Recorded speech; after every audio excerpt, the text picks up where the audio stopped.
and it is.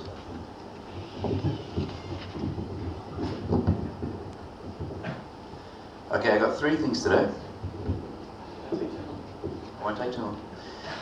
First thing is about poetry, and I was going to read it last week. It was a little bit negative, so I've cut all the negative bits out, and I'm going to make something else out of that. And here's all the nice stuff. It's all relative, though. A good place to hide. This seems like a good place to hide, because I'm not sleeping out there. Not going to spend the rest of my life apologizing for my masculinity.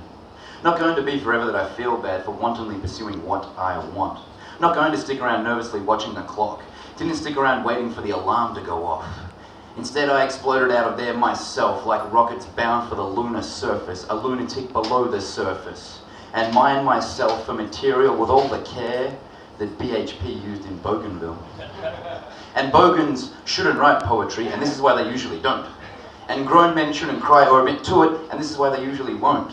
And poets shouldn't shit where they eat, and this is why I neglect to chew my food with all that much vigor. You'll find your stereotypes caricatured and challenged only in tones of sarcasm. You'll find me waiting for a phone call. You'll find me calling for directions on how to avoid the obvious routes. This seems like a good place to hide.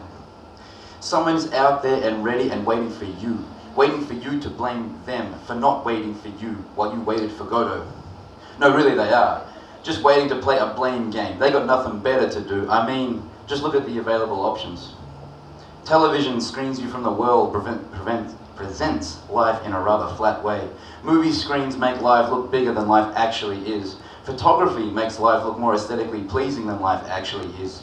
Music is at a much louder volume than life is comfortable speaking to you at. And poetry, poetry is altogether wordier than the ways life often prefers to explain itself to you in. But poetry is my plane to catch, and this seems like a good place to hide.